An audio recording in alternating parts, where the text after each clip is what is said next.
4 full-time employees to answer all of it, which makes me vividly appreciate one of his most famous quotations, which is, one of our 2 greatest problems are gravity. He goes, our 2 greatest problems are gravity and paperwork. We can lick gravity, but sometimes the paperwork is overwhelming. And by converting science fiction fantasies into hardware, von Braun brought to this country a sense that anything was possible, and in so doing sustained the can-do optimism of Kennedy's new frontier beyond the president's assassination and to the end of a badly deteriorating decade. Throughout it all, he remained an enthusiastic Alabamian. He liked to tell audiences, you may notice that I speak, let me see if I can do he had a sort of Dr. Strangelove accent. You may notice that I speak with an accent. That's because I come from Alabama. Well, okay, all that's true. And P.S., he was also on the right side of the civil rights movement. Here he is. I think this is at Miles College. I know he attended a groundbreaking at Miles. I'm not sure if that's the picture of it, but he did do that. But in the course of my research, there was something more than von Braun's intersection with the civil rights movement that was giving me a déjà vu back to the Birmingham book. As I interviewed the surviving members of the original von Braun team in Huntsville, I was struck by a certain pattern. Whenever I did bring up the Third Reich, they would seem mystified at why everybody was so interested in that stuff from the past. And it reminded me of the confusion of white Birminghamians about why journalists and historians kept insisting on opening those old wounds of 1963. I encountered this reaction all the time when I was writing Carry Me Home, and I certainly encountered it after it was published. And I finally, in the case of Birmingham, I think I finally came up with a succinct answer. I finally started asking people, well, does anybody wonder why people are still talking about Gettysburg? And Birmingham was the Gettysburg of the 20th century. It was the turning point battle of the Civil Rights Revolution, almost exactly 100 years after the original battle. Now, the Germans' surprise also turned defensive. After all, they sometimes pointed out, it was only 12 years, the years of Hitler, only 12 years. And I would sometimes even hear the phrase, the so-called 6 million. It seemed that these German Americans were claiming the mantle of victimhood for themselves, especially when they rallied around Art Rudolph's prosecution in the 80s as a tragic miscarriage of justice. Now, one could make a legitimate argument that Rudolph should not have been held criminally responsible for his conduct during the war, as any of us who grew up here under segregation certainly know. It's fairly easy for the immoral to come to seem normal, especially when it occurs under community approval and the expectation of impunity. But given the enormity of the actual victimhood under National Socialism, the suffering of these German Americans over inquiries into their past seemed to, well, lack proportion. But as I said, this reaction was not exactly novel in my experience, and I kept flashing back to the statement that Mayor Albert Boutwell had made in the hours after the bombing of the 16th Street Baptist Church back in September of 1963. All of us are victims, he said, and most of us are innocent victims. Wasn't it possible simply to allow the 4 dead girls exclusive martyrdom for a full day? I've asked myself a lot while researching this subject how the Huntsville Germans could have or should have handled the fact of Dora in their past, knowing that eventually it would have to come out. And it may surprise you to learn that I don't at all take a finger-wagging position on this subject.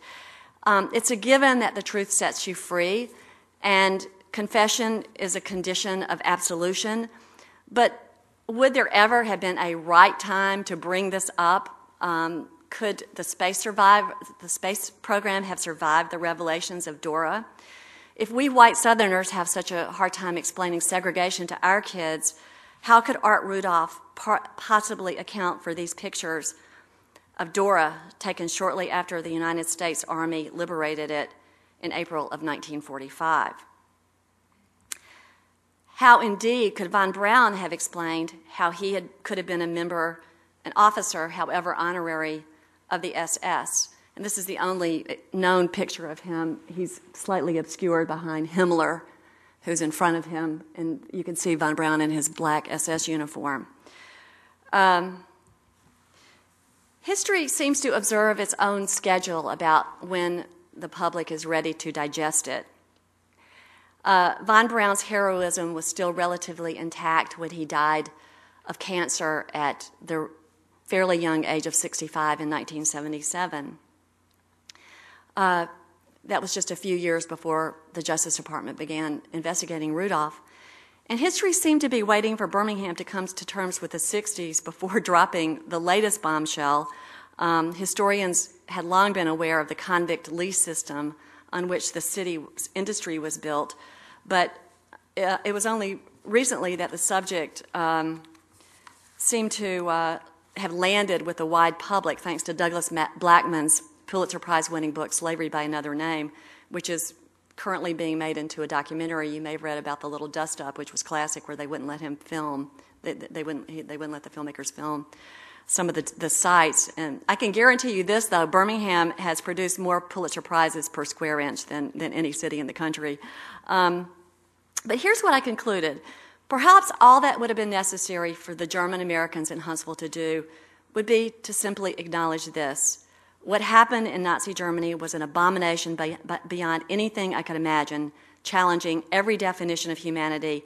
And even though I could not possibly have known the extent of the Holocaust, I am so sorry that I had any role in it whatsoever, had any role whatsoever in the regime that produced it. And any pain I have been caused by having blame imputed to me cannot begin to compare to the suffering of Nazi Germany's victims.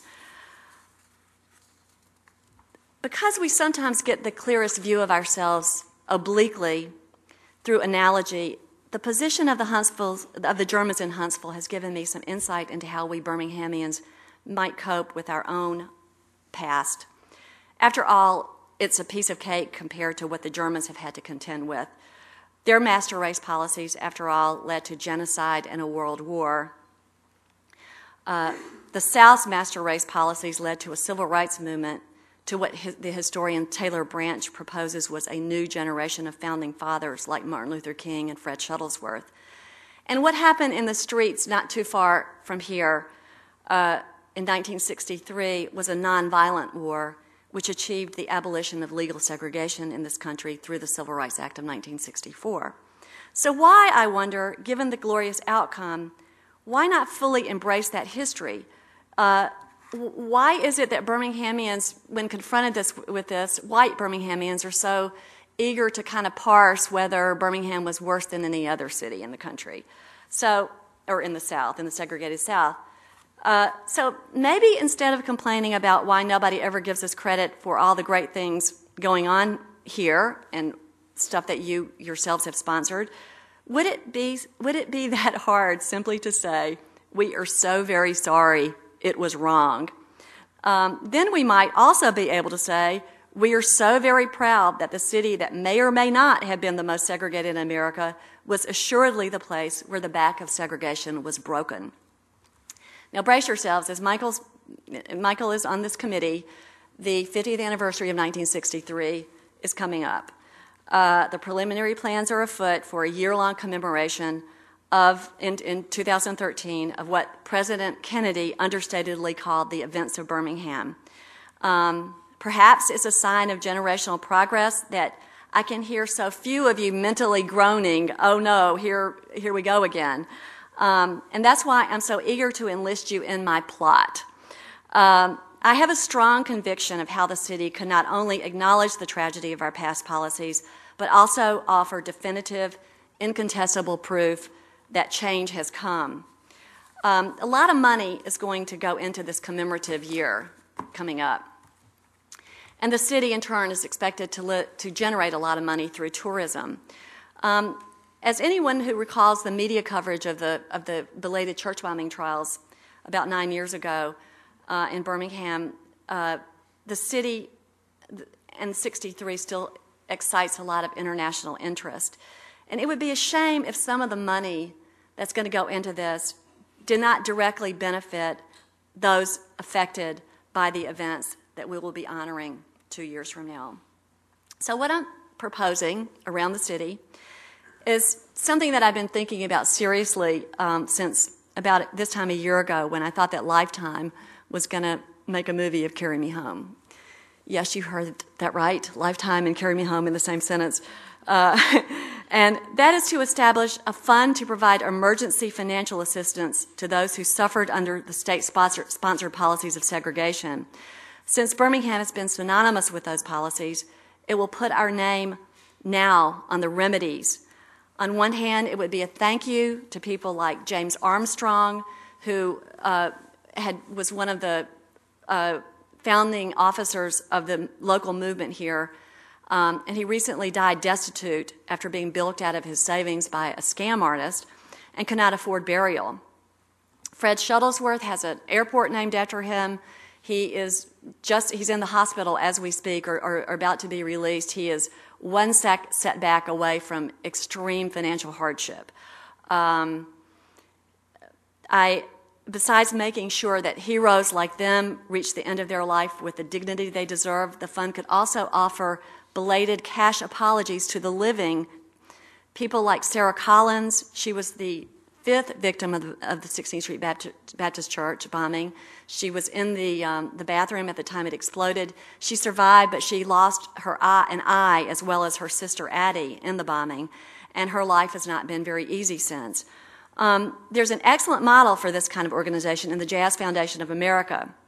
It's been around for 21 years, and it attends to the needs of the aging blues and jazz singers, some of whom were not given adequate compensation for the songs they wrote. This foundation facilitates emergency housing to those facing eviction, and it coordinates pro bono health care for the uninsured. There are many ways that such a fund or foundation could be designed.